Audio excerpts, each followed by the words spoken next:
Every August, the city of Oshkosh, Wisconsin swells to nearly 10 times its size when the EAA Airventure flies into town. This is one of the most impressive aviation gatherings in the world, with everything from old-school biplanes to state-of-the-art military hardware. The sky and the ground are filled with magnificent machines.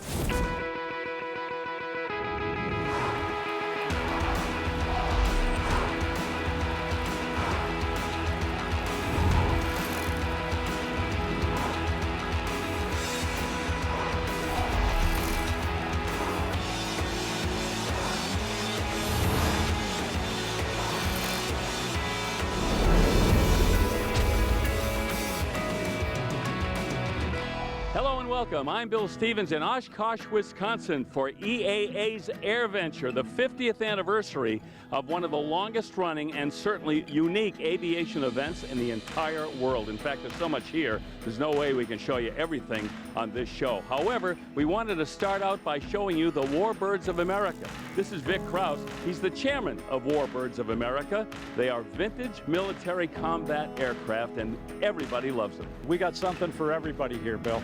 It's an amazing field. Warbirds commands the entire northeast quadrant of Airventure, and we've got 12 different energy zones. We've got trainers. We've got an area with the T-28s, a big trainer that's celebrating its 70th anniversary. A lot of anniversaries this year because these aircraft were back, in the Second World War and post-Second World War days. Well, I know you're anxious to see some of the aircraft that Vic just told us about, so if you're ready, here we go.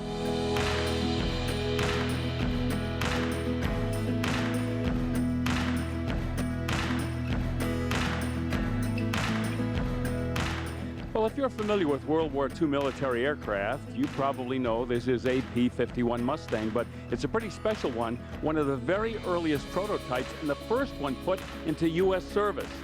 This one right here, this is the granddaddy of all of the great P-51s that came after. When you're looking for an aircraft that brings with it plenty of history, P-51 pretty much fills the bill.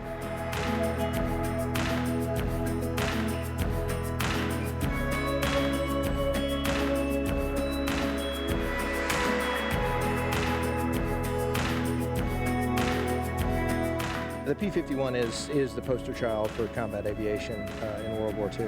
It fought in every theater during World War II.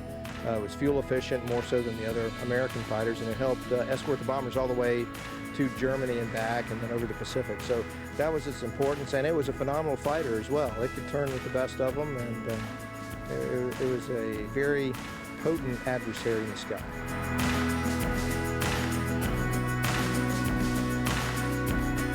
It can do 8 Gs, which is pretty hefty.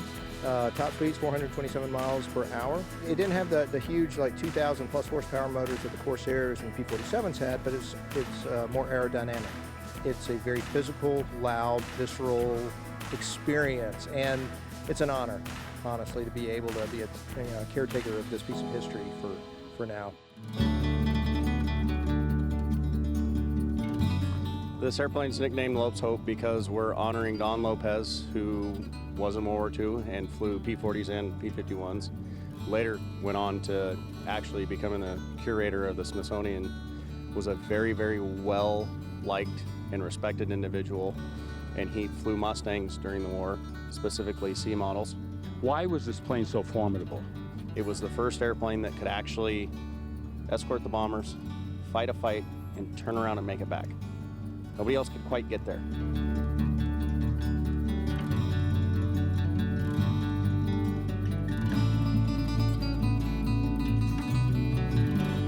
This is a North American XP-82. X means it's experimental. It was started the design in November 1939. Hap Arnold came to North American and said, we need a twin-engine Mustang that is 50 faster than a regular Mustang. There are 272 built. This was the very first one to fly. It flew 15 April 1945. Now, it did not see service in World War II. It was a test ship until November 49, where it skidded off the runway on an icy runway up there in Cleveland, and it bent the center section. They didn't need it anymore, so they were going to scrap it. Walter Saplata came and found out he was the man that bought a whole bunch of these old airplanes, and he paid $300 for it back in 1949 or 1950. He very carefully took it apart with a chainsaw, and then I bought it from him and scrounged the earth for more parts to try to build a complete airplane. It's been a 209,000 man and woman hour restoring the airplane. It's been a huge job, and everybody said it couldn't be done, and well, here it is. Well, this is one of the fiercest warplanes from the World War II era. This is a Curtiss P-40 Warhawk, better known as a Flying Tiger. What a history. These aircraft were campaigned in China by volunteer American pilots to help protect the Chinese from the advancing imperialist Japanese forces. And it also reminds me that I should brush after every meal.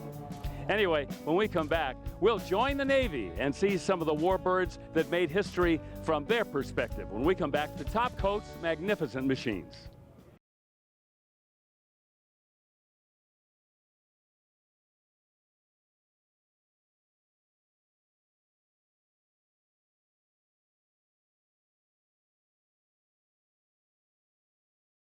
Top Coat's Magnificent Machines is brought to you by Steel Rubber Products, quality crafted rubber parts and weather stripping, Clamp Tight, the clamp making tool, and by Top Coat, the best coatings in the world. Welcome back to Top Coat's Magnificent Machines from EAA's Airventure in Oshkosh, Wisconsin. The aircraft parked behind me is a Grumman F-8F fighter plane. And when you see the retractable wings on these aircraft, that's a tip-off that when it was in service, it was carrier-based, another proud fighter in the U.S. Navy. Just one of many of the Navy-based warbirds here in Oshkosh, and we're going to take a look at a few more.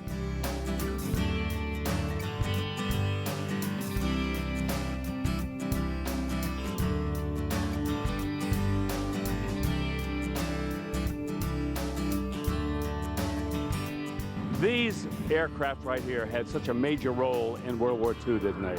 Absolutely. They developed this aircraft to go against the Japanese Zero. The first iteration, the prototype of the Corsair, actually had straight wings, and they realized the gear would be so long there was no way for it to handle the carrier operations. So they put that gull into the wing to lessen the length of the gear so they could handle the aircraft landing configuration. What made these planes so dominant and so successful in the war? Probably the largest engine-propeller combination at the time. And so they took that engine propeller and built the airplane around it. This is a Pratt & Whitney R2800 engine, which is 2,800 cubic inch, by the way. It has large cylinders and pistons, and so it burns a lot of fuel. Fuel line is about 1.5 inch diameter, and so you can see the exhaust stain because a lot of gas is being burned in this aircraft to develop 2,600 horsepower. It has well over 200 combat missions in Korea, and just an amazing vet.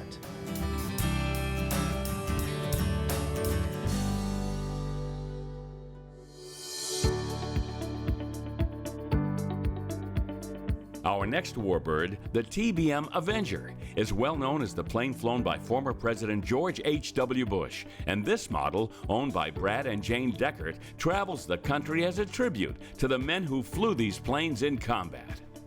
When we first got the plane, we didn't really know what we were getting, but when we met our veteran friends that actually flew in these and participated, won our hearts over. So we love to keep it for them. John, tell me, what goes through your mind when you see this aircraft sitting here? Well, first of all, it's amazing that there's even lift. So many of them were destroyed afterward. And it brings back a lot of memories from when I first flew in 43 and all the way to 45. So this was a good airplane. Very, very good. It took a lot of punishment.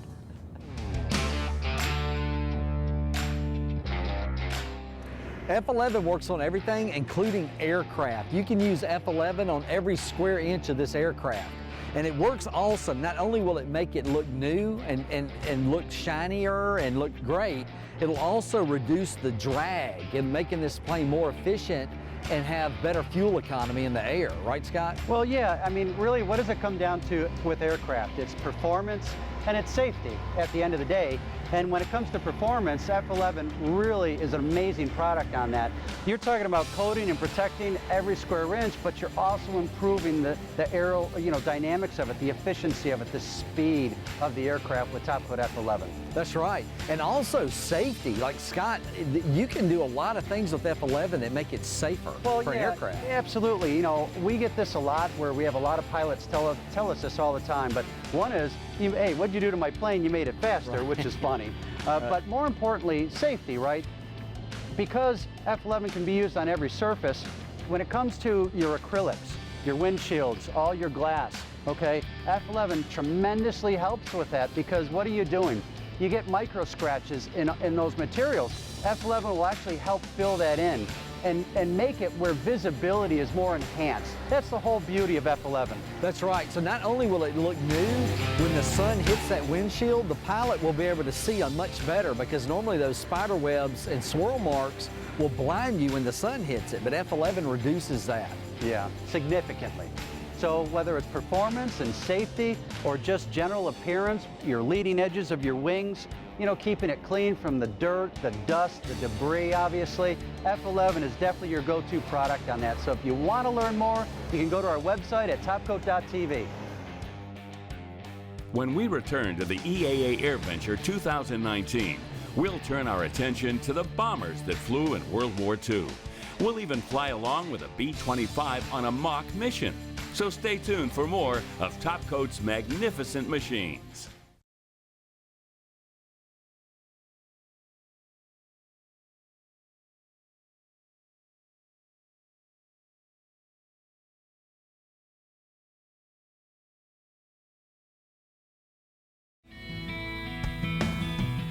Welcome back to Top Coat's magnificent machines from Airventure in Oshkosh, Wisconsin.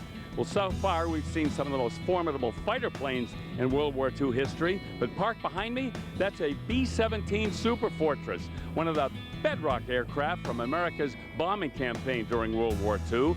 This is an aircraft that could reach speeds of 300 miles an hour, carrying tons and tons of bombs. And you want to see some more bombers from World War II? We're about to show you a few. The B-25 changed the outcome of the war early on with the Doolittle Tokyo Raiders. April 18th, 1942, 80 airmen, 16 B-25s launched from the aircraft carrier Hornet, changed the course of the war in the Pacific.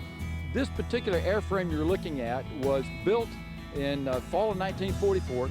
The airplane that is marked to represent, Panchito, served with a 396 Bomb Squadron, 41st Bomb Group out of Okinawa during the summer of 1945.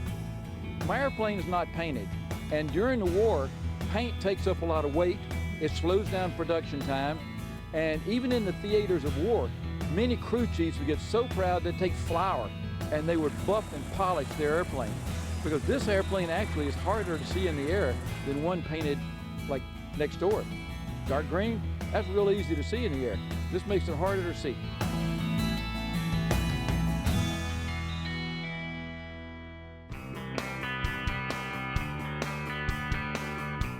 Here at Airventure, we see a lot of different World War II trainers. Those planes did not actually engage in combat, but they helped to train the pilots and the bombardiers who did. John Hess owns this Beech T-11 parked behind us, and these planes really did have an important role during the war, didn't they? Yes, they did. So during World War II, they needed bombardiers. So it's pretty expensive to fly a B-17 or a B-24 and train bombardiers. So you have what's made to be a smaller version of a B-17 that has a Norden bomb sight, bomb racks with 100-pound practice bombs.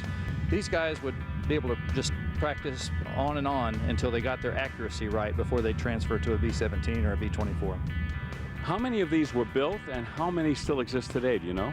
There are close to 2,000 of them built, both for the Army Air Corps and the Navy, but there's only about 5 of them flying now. Well, up until now, most of the Warbirds we've seen have been fighter planes, but you know that fighter planes need things to fight with, which are delivered by cargo planes, like this Douglas DC-3 that's behind us, owned by Mikey McBrien. These really were workhorses for so many years, weren't they? Oh, these are the world's best workhorses, freight, cargo, paratroopers, everything. They even built floats on them. Everything in the world you can do with aviation, DC-3 is done. This aircraft was built in Oklahoma City, participated in D-Day and Operation Market Garden. And then right after the war, 1947, it flew back to Canada on the Lend-Lease program, converted by Canadair to a DC-3C. After that, the Department of Transportation, which is now Transport Canada, operated until 1989, where it sat dormant for 27 years until I found it on eBay. We gave ourselves 56 days to get it done, and we got it flying for the 75th anniversary of D-Day. This is all volunteers. It just proves what you can do if you find something that people love.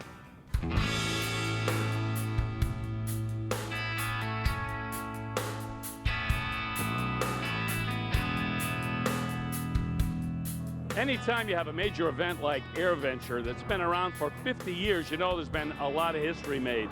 Dick Kopinski is the Director of Communication for the EAA, and everywhere you look, there's history here. It starts with the history right here by the Brown Arch, the original entry to the flight line back in 1970. And that history has grown with airplanes and people in the 50 years since as the grounds have grown. Take us back to the early days and the growth curve that this event has gone through. Well, it started in Milwaukee, 1953, 21 airplanes, 150 people. In 1959, moved to Rockford, Illinois. Then in 69, outgrew the airport there, came to Oshkosh. Unique, a large airport, 2 big runways that do not cross, lots of room to park airplanes. You know, with so many activities going on at this event, it's probably hard to pick out your favorite like everyone else. But what are some of the most popular? Some of the most popular, the air show, of course, in the afternoon that we've been seeing behind us. The Warbirds, the world's biggest gathering of warbird aircraft any place in the world every single year. The vintage airplanes, the home builds, all of that, and the new technology, too, that's coming to the fore. And there's plenty of entertainment, too. Musicians and stage shows, things like that. There are. We have opening night concerts. We have different entertainment throughout the entire week. And a lot of aviators are entertainers, too, and they participate. Impromptu, impromptu, it's all here in Oshkosh. When we come back with more of Topcoat's magnificent machines, we'll put on a British accent and see the plane that helped win the Battle of Britain. It's a jolly good trip back in time, here at the EAA Airventure 2019.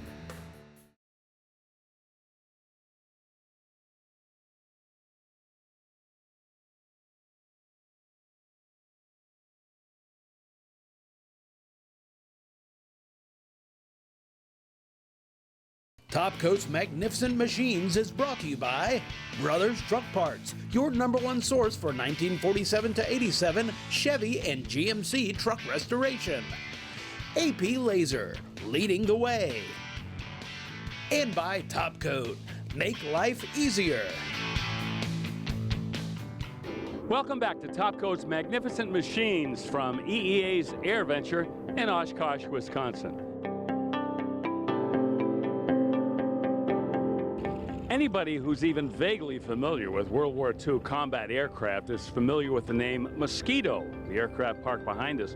Warren Denholm, you performed the restoration on this fabulous aircraft. Tell us about the condition it was in when you first laid hands on it. Well, it was barely recognizable, actually. You know, because the airplane's made out of wood and left sitting outside for, 75 odd years. It was just a pile of bits, really. People didn't think these airplanes could ever have another life, and so they never bothered looking after them, and they just got left outside, and the ravages of time take over, and before you know it, you can almost fit it in the trunk of your car and take it home. How many of these are left? Any way of knowing? Well, there's quite a few in museums that'll never fly again. This is our 3rd restoration, so we have brought 3 back to flying condition. There's one in Canada that has been flying, but is not flying at the moment, so there's really only 3 flyers, and they're all here in North America. Everywhere you go at EAA Airventure, you see aircraft that really grab your attention, like the Fairey Firefly parked behind us, owned by Captain Eddie Kurtzel. This has quite a colorful history going all the way back to 1941.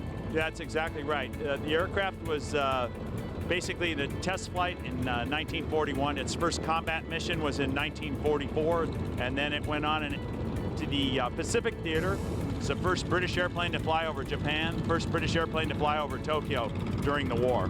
Can you tell us a little bit about the restoration on the plane? Okay, the restoration, this aircraft was sold at auction in 1966. A town 4 hours west of Sydney, they bought the aircraft for $400 and they put it up on a pole, and it was up on the pole for 40 years.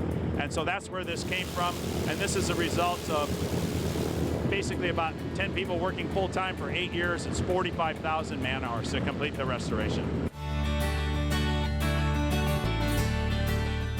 Well, from the rather unfamiliar to the very familiar. Behind me is a 1944 Mark 9C Spitfire, and it's flown by this gentleman here, Warren Peach. And this aircraft really was responsible for shifting the power in the air war over England during World War II, didn't it? It certainly did. It's the iconic fighter for the British Empire. And this particular airplane flew 74 missions in World War II. The Spitfire is not as fast as a Mustang or some of the later airplanes, the P-38 and stuff, but it's still a very quick airplane, and it's not hard to get it going 300 miles an hour, and in a dive you can get it up to 400 pretty easy. When you're flying this aircraft, I guess you have to flash back to those war years and just imagine what it was like for those pilots to be in combat with this. Absolutely, and it's one of the honors of flying this airplane is not only the time spent in the seat, but just to think about what that airplane has seen and the kids that were in it, fighting for their homeland and everything, but also to get on the ground. It's always been remarkable to me when you see a World War II veteran get in the airplane and put his hand on the throttle and watch him turn 18. He can remember everything from those years, and it's an amazing honor. Time now for this week's Top Coat Top Pick, and it is a legendary warbird that is also a movie star.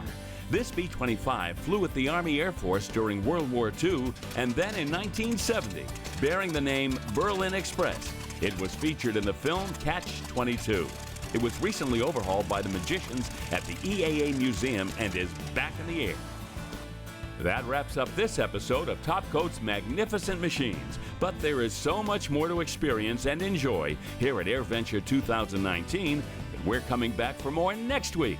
Vintage, classic, and antique planes will be on tap, and you won't want to miss it.